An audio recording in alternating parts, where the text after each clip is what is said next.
Hello everybody, this is Kyrix with another episode of This Week in Kyrix. Today is for the recording day of Wednesday, July 4th, 2018. But it is actually Thursday, July 5th, 2018. And I had completely forgotten that I was here, but I did actually manage to remember that I had fucked myself out of so many items, so that's a thing. Well, shit. Guess I'm chopping it down with this. Not Loey, Winkles. Damn it, you stepped on my phone and did a thing. Why am I getting hints now? But anyway, ooh. Oh, nope, that's not gonna do me a fuck ton of good. Then again. Fuck it.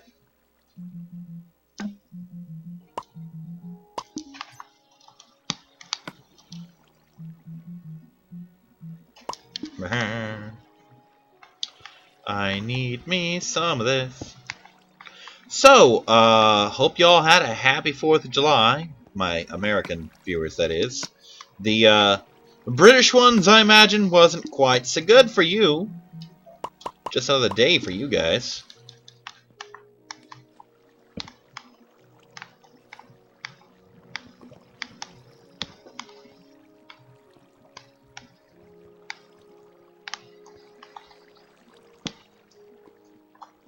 Oh.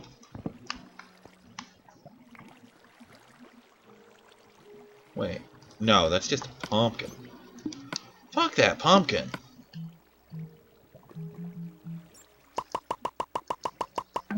Jack-o'-lanterns, bitch. There we go.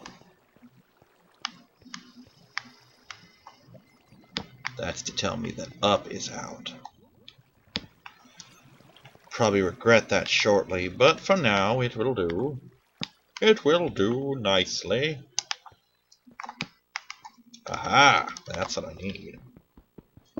Needs me some of that good stuff. What the fuck, dude? Okay, now I feel thwarted. Not a fun sensation for me. So, here's what I'm gonna do.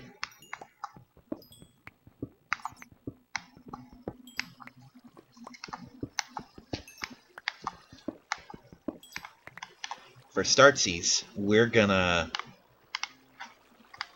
fucking get rid of this.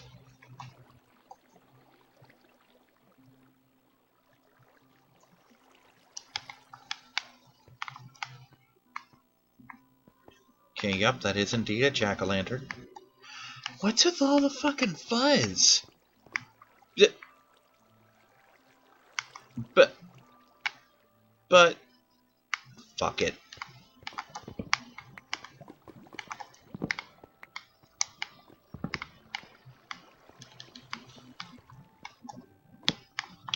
Don't even fucking care. I'm getting all kinds of screen fuzzies in my screen. Like snow-ishness. It's distracting, to say the least.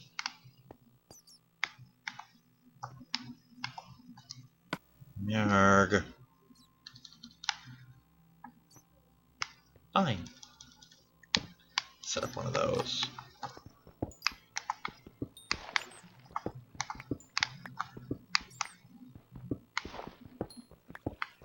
So, Pokemon went about as well as it ever went. That's fun. Haven't really been up to a whole hell of a lot this week.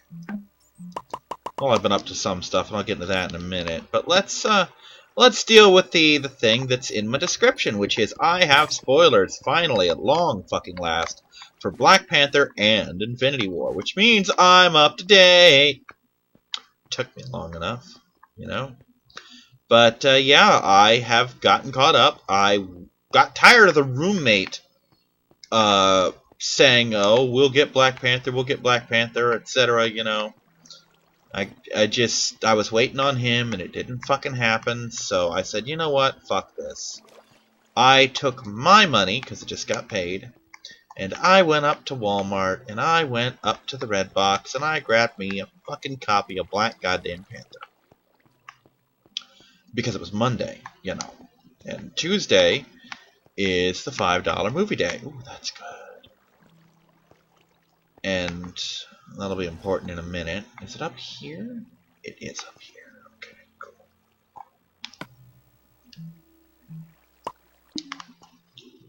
Gotta do this the old-fashioned way. Motherfucking Stone Age. So yeah, I saw Black Panther. And it was pretty good. Now, naturally, I've heard a lot of things, bad things, about people watching Black Panther. And I have been on the internet saying my fair share of shit directed at the people.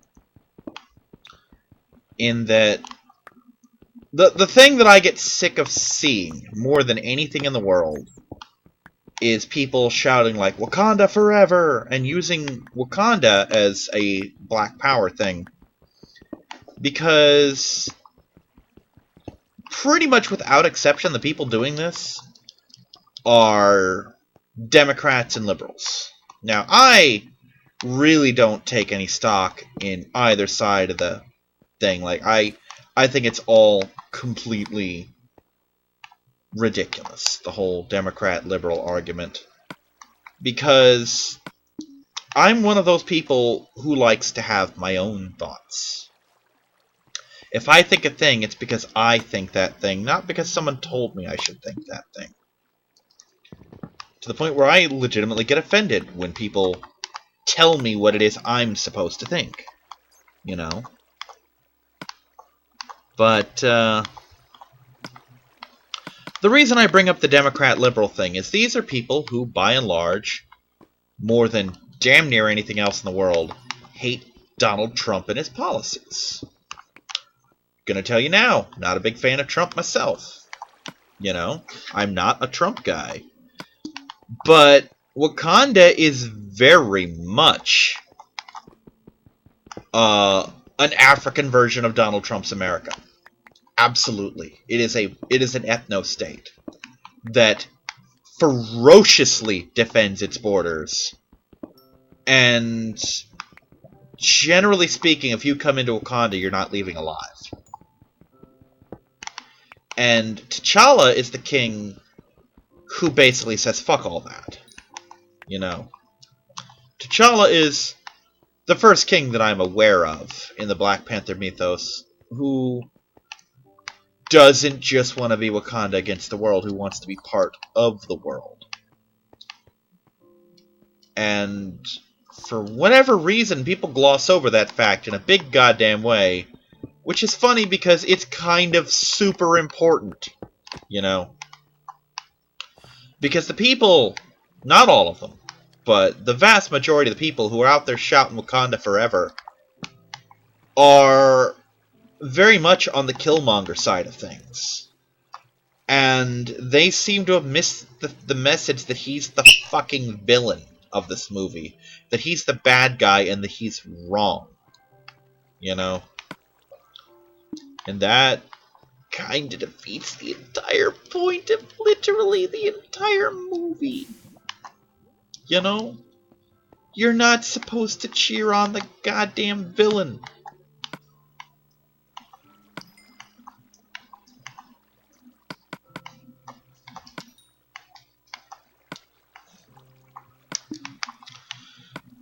But I did love the movie. It was a good movie. It wasn't a great movie. I wouldn't go that far by any stretch of the imagination. But I'm also not one of the people who's going to say it's a shitty movie, because it's not. It's a very good movie. It's just, what are you rowdy little shits up to? But yeah, I'm just, I don't hate it, but I'm not like, oh, this is the best thing ever, because I can think of probably 6 Marvel movies off the top of my head that are better. And people will shout racism in that, but it's really not. Okay, I'd love to plug that, but I'll die if I do.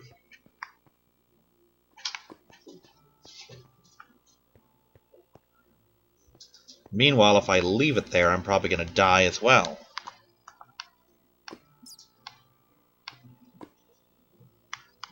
Let me just check this. Okay, good. Yaha! I am success. Downside is now I have to light the area myself. Done. Alrighty, I should have grabbed it with a bucket. Oh, Kyrix, you're an idiot. But, yeah, I was adamant that before I see Infinity War, I had to see Black Panther. Are you okay, Pooch? Because, you know, the Marvel movie thing, they all kind of feed into each other. And I will say, having seen it, Black Panther's not essential. You can get the gist of what's going on without it. But it really helps to see it, to know, like, who's this? What's this? You know. So let's talk spoilers, because I can now. I'm going to say right off the bat that I know very little about Black Panther's comics. My exposure to him, like my exposure to most heroes, so it's not a racist thing, it's just I don't read a lot of individuals' comics. My exposure to him, for the most part, comes via group comics. Like, I see him in the Avengers. Well, actually, I don't see him in the Avengers. I see him in crossovers, mostly. But I know he's very much a big deal. He's one of the big, high-end good guys. Most of my experience with him, at least in the past, came from the old Avengers comics. I think I read him in the Avengers. But, the one that sticks out the most when it comes in terms of how good Black Panther is Secret War. Or no, Secret Invasion. Secret War was something else. Secret Invasion is a plotline where the Skrulls, which are shape-shifting aliens that typically, but not always, fight the Fantastic Four. Anyway, the Skrulls have decided that Earth is their destined new religious homeworld. Yeah, it's kind of goofy, but roll with me here. And a group of, I'm not making this up, religious fanatic Skrulls have decided they're going to take over Earth because it belongs to them. It was promised them by their gods. Why don't they have their own world, Kyrix? Because Galactus ate it. Not making that up. That's what happened to their world. He just nom nom nom nom nom. And now there's no more Skrull world. So yeah. Anyway, the Skrulls are especially noted in that there have always in the past been ways to figure out who's a Skrull, who's not a Skrull, whatnot. But now there isn't. It's gone. It's just anyone could be a Skrull and there's no way to know. I mean, even telepathy can't tell you, because a lot of the Skrulls are in deep cover, deep hypnosis, to the point where they don't even know they're fucking Skrulls. And most of the Skrulls, not all of them I don't think, but most of them, like, maybe, it seems like 80 to 90% of them, if not 100%, are also Super Skrulls. The original Super Skrull, whose name I can remember but can't pronounce, something like Kurlt or something like that, or Klurt, something like that. Anyway, the original Super Skrull was a combination of all the Fantastic Four. He had Mr. Fantastic stretching powers, he had Invisible Woman's invisible force fields, he had the Human Torch's flames, and he had Thing's rocky exterior and strength, and he could just switch between the powers at will and manifest them all. There is actually, I believe, the second Super Skrull introduced. There's probably more, but the second one I know of was Zavin, and she was a member of the Runaways. She is something of a misleading term with Skrulls, because, as Zavin points out, the Skrulls shift genders just as easily and fluidly as they switch bodies. So to call any one Skrull a he or she is very misleading. A Skrull is whatever they want to be. Now, some Skrulls do have a dominant gender that they assume. For example, what's his name? The Super Skrull. I'm going to call him Super Skrull so I don't butcher his name. Super Skrull is a male. You know, he acts male, he refers to himself as a male. Other people refer to him as male and he never corrects them, so Super Skrull is a male. Zavin spends a lot of time as a male. Basically, it's pointed out that anytime Zavin wants to be intimidating, he assumes the body of a black male. Or at least black-ish. You know, I'm notoriously human colorblind. Like, unless you are black, chances are I can't tell you are a person other than white. You know, I legitimately can't. Like, someone's like, oh, he's Hispanic. I'm like, really? I mean, some people call it racist, but it's really not. Unless you speak Spanish at me, or are extremely Mexican, for lack of a better word, I will not be able to tell if someone's Hispanic. I just won't. I just don't have that ability.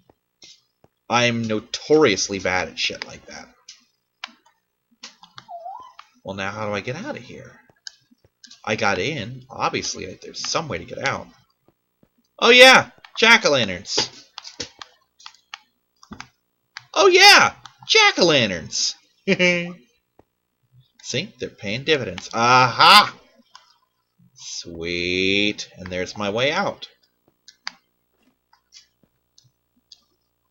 And you people thought I was strange for leaving jack-o'-lanterns everywhere.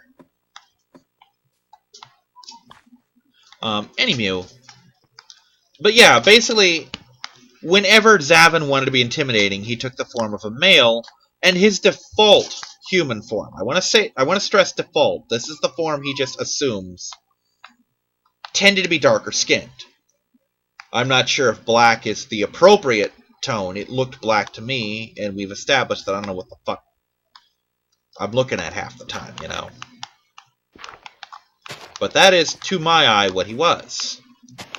And his girlfriend, quite frankly, his betrothed, his arranged marriage wife, because that's what she was, you know. For better or worse, that's exactly what Carolina was. She called him out on that numerous times, because Carolina is a lesbian. You know, that's come up. It hasn't come up in a major way, you know, like no one's ragged on her for it. And she and Nico had an interestingly rocky relationship over that.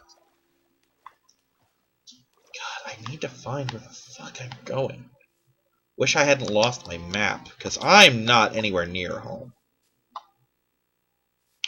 But yeah.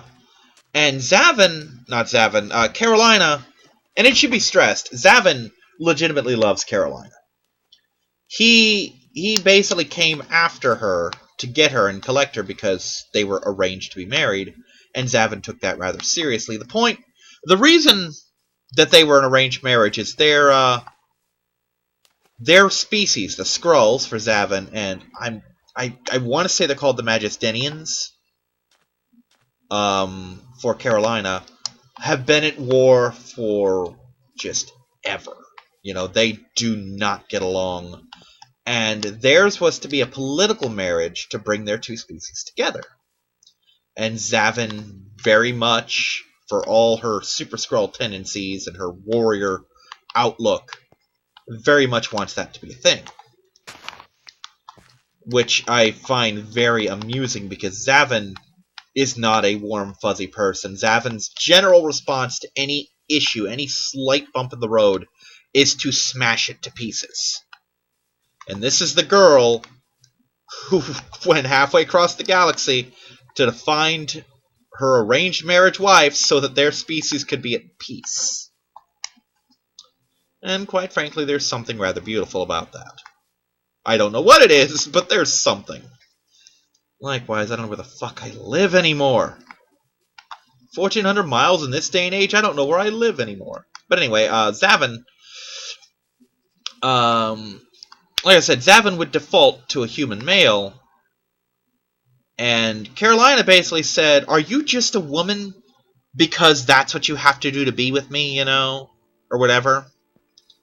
And Zavin is utterly flabbergasted by this conversation, because again, Skrulls don't think that way, you know?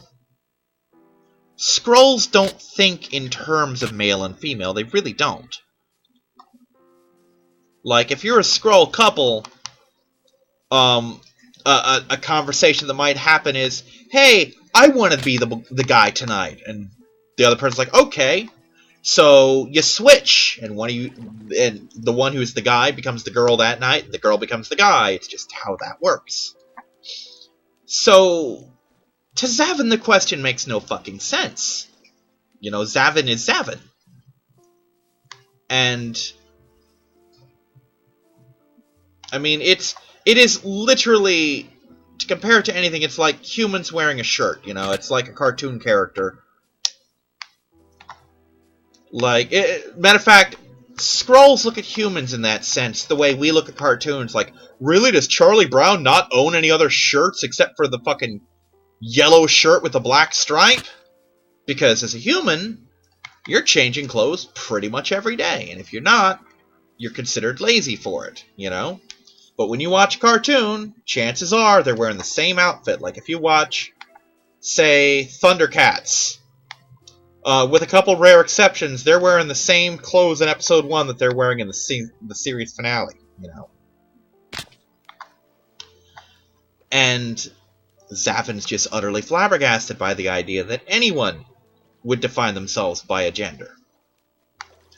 And that all comes to a head one day when Zavin and Carolina were having an argument, and Zavin just unconsciously shifted into a human. Not a big deal. Zavin turns into a human all the time.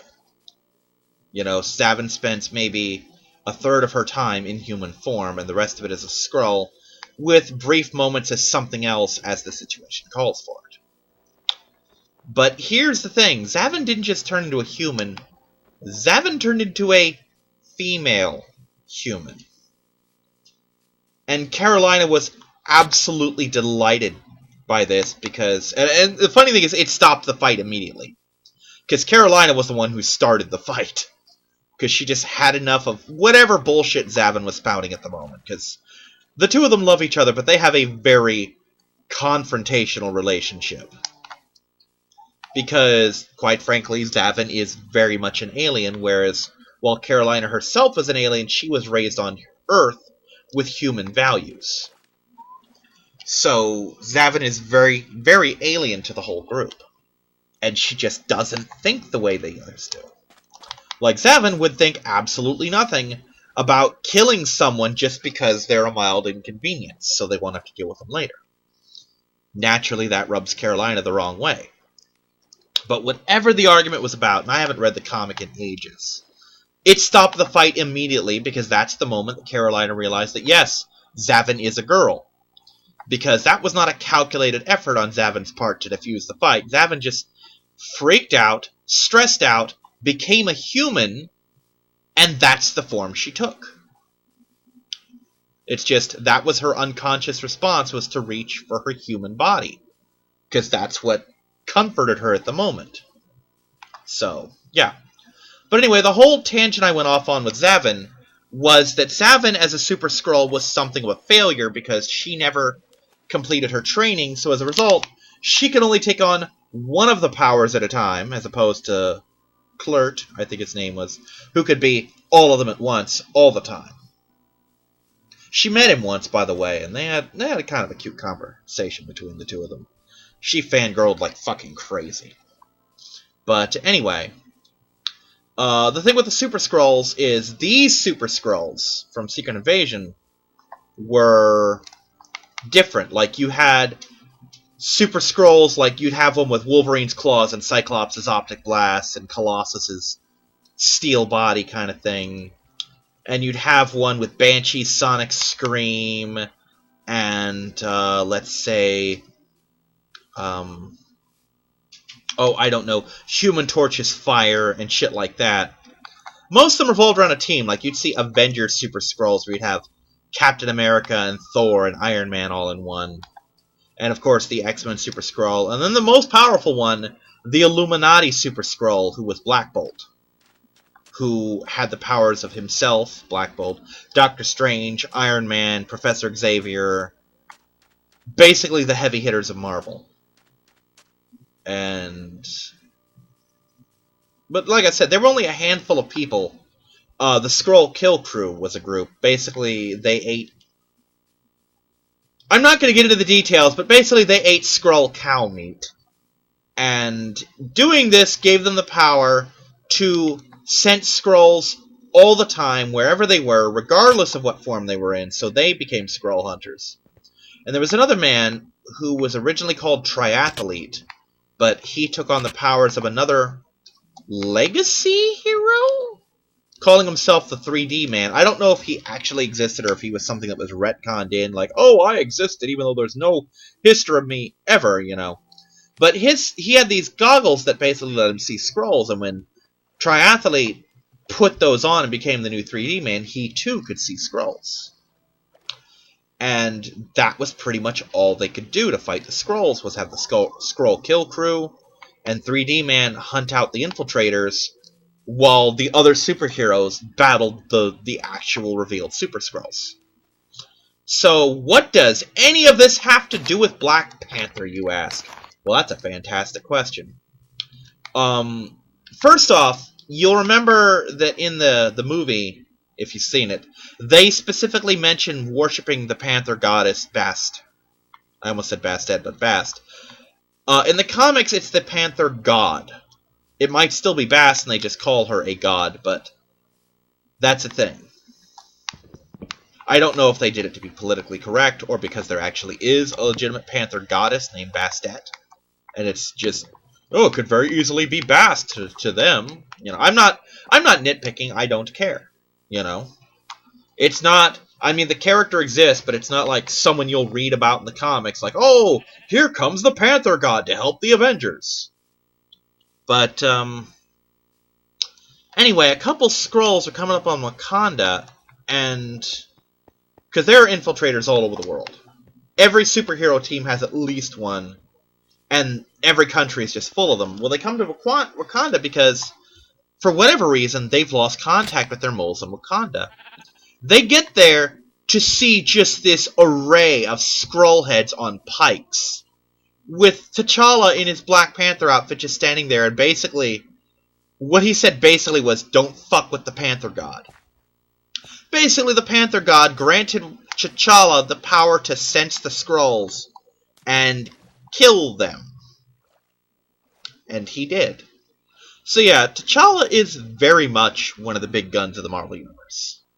Oh, by the way, the aforementioned Illuminati, which was a cabal of heroes that Tony Stark put together to basically run the world, because, you know, that's not subtle or anything. But, it consisted of Black Bolt, Namor, Professor X, Doctor Strange, and I think there was one more. Let's see, Black Bolt, Namor, Doctor... Reed Richards. That was the other one, Reed Richards. And, originally on the guest list, as it were, was also T'Challa. But they had the first meeting in Wakanda, and T'Challa basically looked at him point blank and said, Tony, I'm not going to stop you from doing what you're doing, but I want no part of it. You know, he's like, I will let you have this meeting here in Wakanda, but I want nothing to do with your little cabal. After this, you're going to have your little fucking club meetings elsewhere. I wash my hands of this. So, that's a thing.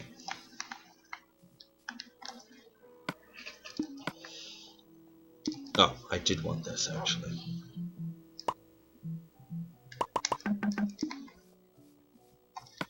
And yeah, T'Challa was having none of Stark's bullshit there.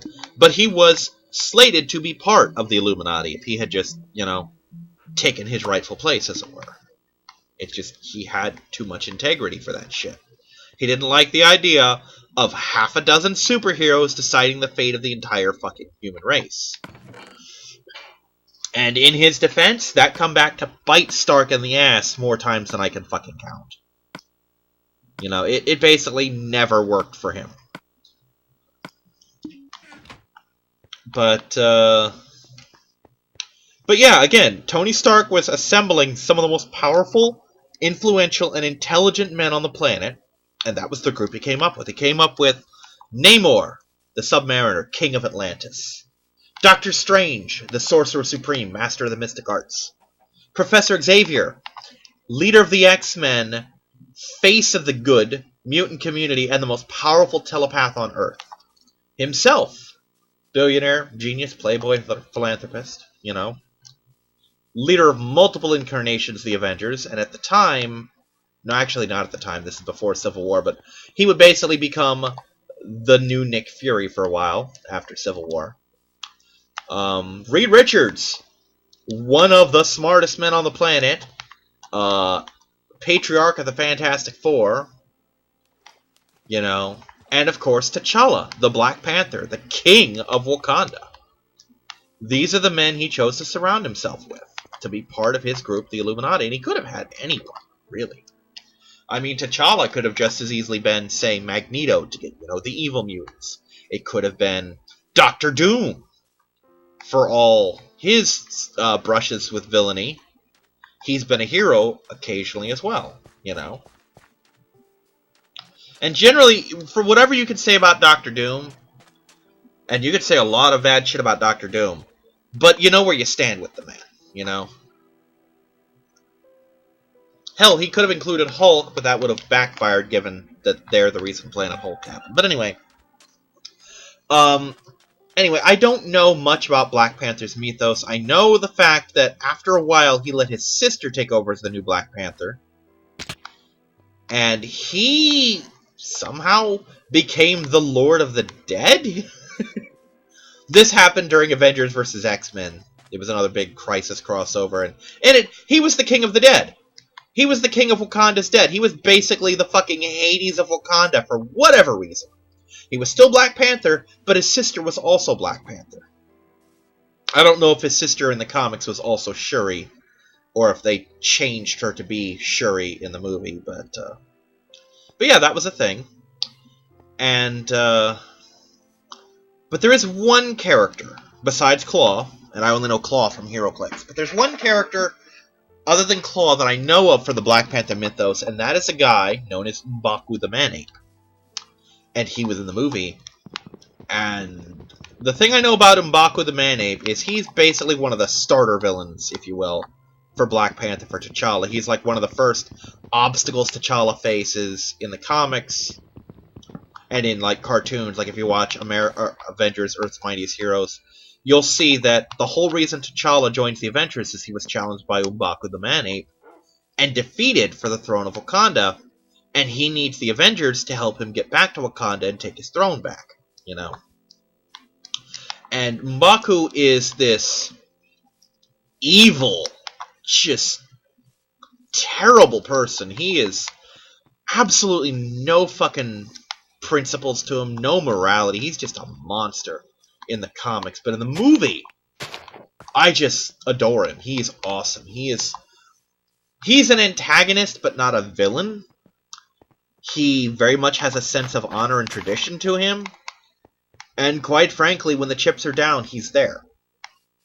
And that he was a big sell in that movie for me. I was happy to see him because, again, I don't know a lot about Black Panther, so to see this character, even a villain, that I know and can connect with on any level. Like, oh, I know this. This is a thing I know. Okay, I'll hold on to this for security while I watch the movie. You know, it's a point of contact that I can just hold on to while I immerse myself in this world. Think of it as like having a rope in a pool that you could just grab onto for safety. You know what I mean? Where you're lowered into this pool, and you're worried about your air and all that shit, but you also know that all you really have to do is climb up the rope and you're safe. You'll get to the surface. It's kind of like that. M'Baku was my lifeline. He's a character other than T'Challa that I knew from the comics and the show and all that shit. So he was a point of commonality besides just the hero that I could latch onto. Like in Iron Man, I didn't know who the fuck Ironmonger was. I didn't know who Whiplash was. But I did know who, I didn't remember his name, but I knew who Killian was because I read Extremis, and I knew the Mandarin as well. So for Iron Man, I had Iron Man, I had Pepper Potts, and I had Happy Hogan to latch onto. And of course, in Iron Man 3, I had the Mandarin to latch onto. For Captain America, I knew Red Skull. I knew about Hydra, and I knew who Bucky Barnes became, so I had that to latch onto. For Thor, I know full well who Loki is, and I was familiar casually with the Destroyer from HeroClix. I knew about Malekith, also from HeroClix, for Thor 2. I knew who Hela was from HeroClix, as well as Surtur from HeroClix. You know, and I read Planet Hulk and World War Hulk, so I knew about Korg and Meek and all that. So I had that to latch onto. Doctor Strange, I knew about Dormammu, and I knew who Mordo was, though he didn't become a villain until the end of it. So yeah, for all these movies, you have something other than just, oh, this is a movie with Captain America in it. You gotta have these things to latch onto as a point of safe contact, as it were. And again, in Black Panther, for me, that was M'Baku, because I knew who he was. He was a villain, and he was a deplorable villain, and he was, in terms of comic accuracy, horribly represented in the movie, but I didn't care because I liked the character that they made him into. Now, if I were a purist, I would probably be upset by that. I say probably because, again, my knowledge of this character comes entirely from the early comics and shows and shit. For all I know, over the years, he's grown to become one of T'Challa's close friends. That happens all the time in comics, you know? Like, there is, in the aforementioned Avengers vs. X-Men, Magneto is part of the X-Men alongside Namor. You know, both of whom are quite frequently supervillains. And Magneto in particular is quite frequently an X-Men supervillain. And yet here he is. So let's move on to Infinity War. There was a lot that needed done in Infinity War, and there were a lot of consequences to that movie, obviously. And I had a lot of fun with it. Now, I'm going to say Thanos was, at the same time, very accurately and very horribly portrayed. Because, on the one hand, Thanos is a very deep and nuanced character. There's more to him than you'd think there is. But he's not exactly altruistic. I to an extent, agreed with this whole storyline. I mean, in the sense that it could be a thing for him. That, oh, I just wanted to save the world, and I'm doing it by killing all these people. I don't really see that being a thing for him. You know, it's not particularly in character for him. They took away his original motivation, which was that he was, you know, to steal the movie's line, looking to court death. His whole thing about killing half the people in the universe was a thing for death. But that would have involved putting Lady Death into the comics and shit like that. But Thanos is not just this card-carrying villain. He has, believe it or not, been a hero before. And he is also, and I was grateful to see this, immensely powerful. Here's the thing. Everyone knows Thanos with the Infinity Gauntlet. The very first HeroClix set was called Infinity Challenge. And it was it basically headlined Thanos. You know. And the symbol for it was, well, no, the symbol was the infinity symbol, but I mean Thanos was a unique in that set and he was super powerful for his day. Nowadays, if you play that Thanos and you give him something like, say, the Infinity Gauntlet resource that gives him powers, he becomes a terrifyingly powerful figure. You know, it's kind of scary how strong he still is stat-wise. And when you throw powers into the mix, he just gets terrifying. But Thanos is, on his own, a top-tier powerhouse character who can go toe-to-toe with just about everyone, and I love the fact that that was shown. Even though the first gem they gave him was the power gem, so chances are he was channeling that a lot of the time. Now, I'm gonna nitpick now. I was pissed at the gems, because here's the thing. I don't... Freaked out for a second, I thought he was after me.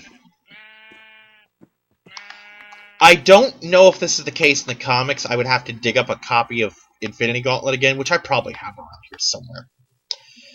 And I don't know in that comic if they were mentioned, but in HeroClix, There was a big 6-month long, actually it might have even been 7 months, yeah, it was a 7-month long event of Infinity Gauntlet where you fought for the Infinity Gauntlet and the gems. And I ended up with 3 full gauntlets. So that's 3 gauntlets, 3 power gems, 3 space gems, 3 mind gems, 3 time gems, 3 soul gems, and 3 reality gems. Yeah, I think that was all of them. But anyway, they have specific colors to them, and the movie didn't use those colors, and it pisses me off. Because it goes like this. The power gem is red. The soul gem is green. The space gem is purple. The reality gem is yellow. The time gem is orange, and the power gem is red. You know? And I know this because the gems themselves in the game are not labeled, like the actual gem items don't have the label on them. But they do have cards that they come with that do have their names on them. So you have to know them by color. So I basically learned the colors. And they're not the right gems. And I actually also have my doubts that the gems are in the right place. I don't know. I would know if I had a picture of it and got my dice out, because one of the things I was asked to do by a friend of mine, and one of the prices I got for this was one of each of them, or a set of each, was I had to paint some dice for him, and one of those dice was the Infinity Gauntlet dice, and to be accurate, I had a booster of the Infinity... I don't remember what it was. It was some kind of Infinity Gauntlet thing we did. I don't for the life of me remember what it was, though, but whatever it was... Hell, it might have been during the Infinity Gauntlet thing. Yes, it was, because I specifically remember getting a brick of Guardians of the Galaxy, or Galactic Guardians, rather, which was one of the sets that was being released at the time. Yeah, so I had one of the boosters from something that was advertising the Infinity Gauntlet handy, so that I could look at it and make sure I got the gems in the right places. You know. But Infinity War was pretty good, and I'm looking forward to the sequel of it. And tomorrow I'm going to see Ant-Man and Wasp, because it comes out tonight, and I want to save a couple bucks. Part of me wants to wait till Tuesday, but I was gonna see Infinity Gauntlet Tuesday, or Infinity War Tuesday, and the roommate, in exchange for doing some housework, paid for my ticket. So that's $5 I didn't have to spend. So I'm going to take some of that $5 and put it towards the extra ticket price and see it Friday when it officially releases instead of just the early preview show. And part of me wonders, when I watch this, at the end of the movie, are people going to be vanishing from Infinity Gauntlet when Thanos snaps his fingers? Like, am I going to watch Scott Lang and Wasp turn to ash and disappear? Because it's possible. It could very well happen. Or maybe Hank Pym will be the one to disappear. Or Janet if she comes back. Or one of any other of the characters, you know. It's entirely possible. And I'm going to be wondering that, especially if it does happen. For every movie until this is resolved, I've got to wonder who's going to die at the end. Or in the middle. Shit, this could happen in the middle. I'm just assuming the end.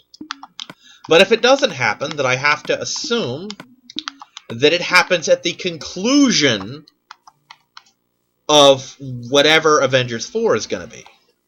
You know? And I'm a little miffed at Avengers 4 or at Infinity War because it got rid of a lot of things. Like, spoilers, I think the only surviving member of the Guardians of the Galaxy was Rocket. I think literally everyone else poofed. Gamora died early on. Drax and Mantis both died. Star-Lord died.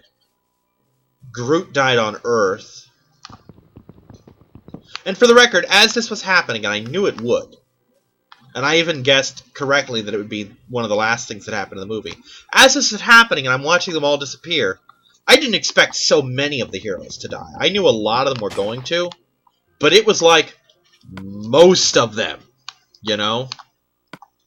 Like a terrifying amount of good guys just are gone now. And as this was happening, I'm like, just repeating that over and over again, because it was the only response I had in my body. It was just, oh. And some of them were sad. One of the saddest ones was Falcon.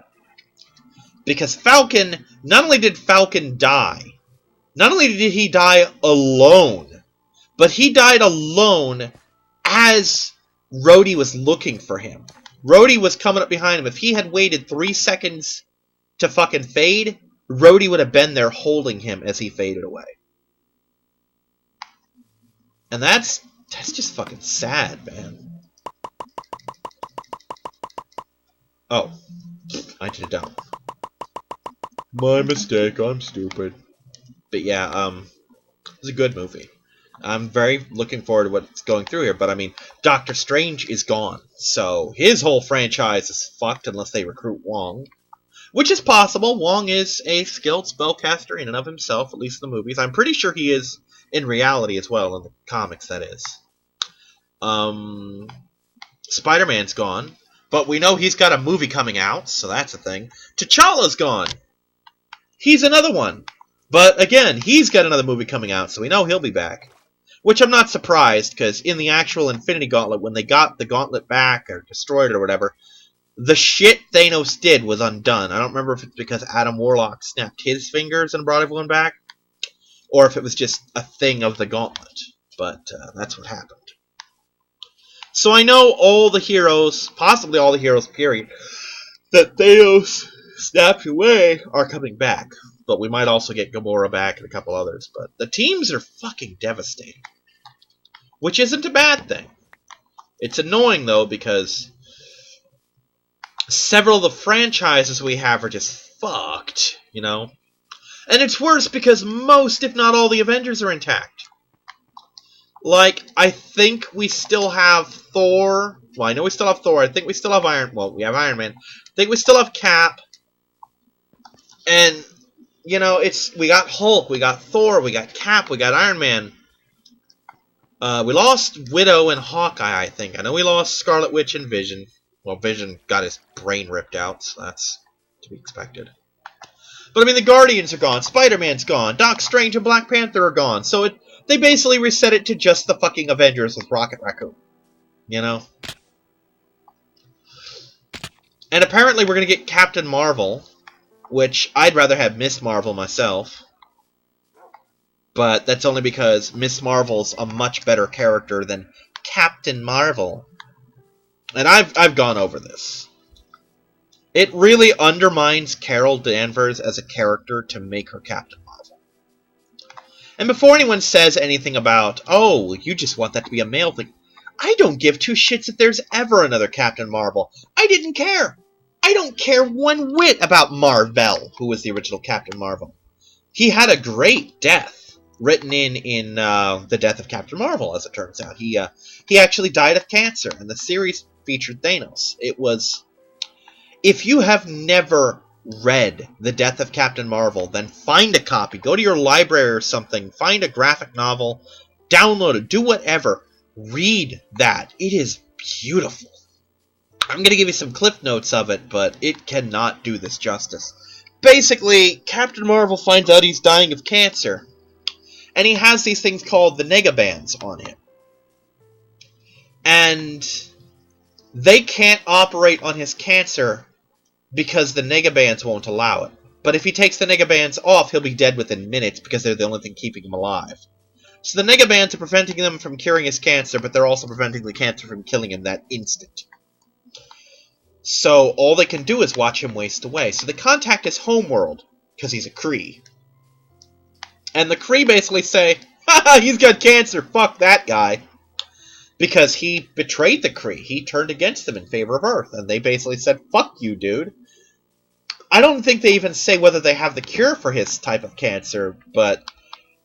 I don't remember if they say they have the cure, but they do basically say, whether we have the cure or not, we still wouldn't. Even if we have the cure, we're not giving it to him. We're going to let him fucking die.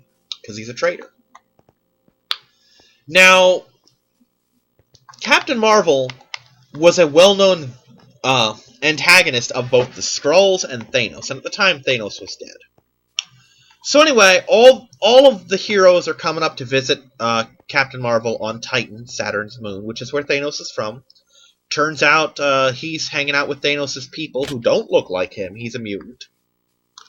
And he's dating, I want to say, like Thanos' sister or something like that. And all the heroes are coming up there, and his friend Rick Jones, who is also... Rick Jones is the sidekick of the Marvel Universe. He's teamed up with just about everyone, and he's been a hero in his own right many times. But Rick Jones just cannot bring himself to be there, because Captain Marvel was his current buddy. They were a team. Basically, he and Captain Marvel would swap places. I don't know how it worked, because I never read his comics. I don't know of any... you're hard-pressed to find anyone who knows a goddamn thing about Marvel except for the death of Captain Marvel. But anyway, amidst all this bullshit of the heroes trying to cure his cancer and trying to get a hold of them, a Skrull general comes to visit Marvel on his deathbed. And they let him in because he wants to visit him. He's going to get the chance. And you'd expect a Skrull general to taunt him, to make fun of him, to just, ha ha ha, to see you die like this is gratifying.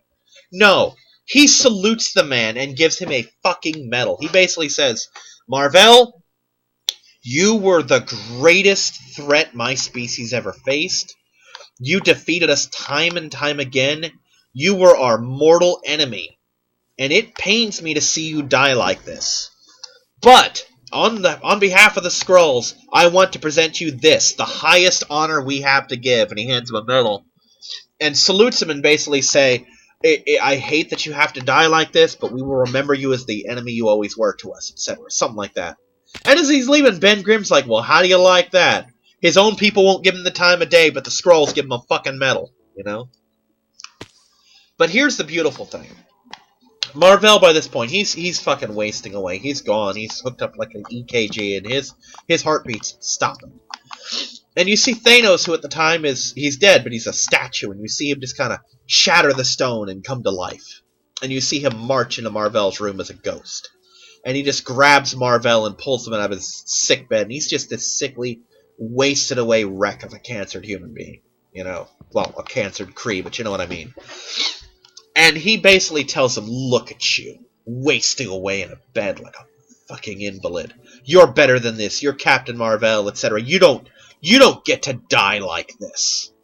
And he snaps his fingers and Marvel's restored. He's Captain Marvel again. And the two of them fight. And they have a knockdown, drag-out brawl to end it all. And Thanos just sends these demons, this horde of monstrous creatures. And Marvel's just beating them back over and over. And he keeps going for Thanos. And eventually he just has nothing left. And Thanos comes up to him. And you see Lady Death approach, and he basically came to life to give Marvel one last fight to go out on top, and then they just kind of leave with Lady Death together. And then his heartbeat stops, and that's the death of Captain Marvel. But beyond that book, which is amazing, I don't care about him. I could give two shits about Marvel. And you know what? His son, Genius Marvel, you know, Captain Marvel 2, although he's technically Captain Marvel 3, fuck him. He's a fucking nutter. He's completely crazy. Oh, and by the way, she's not the first female Captain Marvel. Because Captain Marvel 2 was a woman named Monica Rambeau. A black woman. You know? So, I don't give two shits who's Captain Marvel. I don't give a shit if there's ever another Marvel Captain Marvel. Ms. Marvel was her own thing. Ms. Marvel is a big deal. She's an A-lister she's at worst an upper B-lister, a B-plus lister. But I'd call her an A-lister. She's had her mitts in just about everything. She's been an Avenger. She's led the Avengers. She's been with the X-Men. She and Rogue have a fucking history, you know? And by making her Captain Marvel, they're pissing all over her own legacy that she built with her own two fucking hands. And saying, well, a woman superhero can't be any good as long as there's a man superhero name out there. And I'm sorry, fuck you. Carol Danvers did more as Ms. Marvel than Genus, Monica, Marvel, and Phyla combined did, which were all the other people to hold, or in Phyla's case, arguably hold, the title of Captain Marvel. And it pisses me off that they think so little of her to just throw her name away to give this nobody's name to her. I mean, that's very much like, say,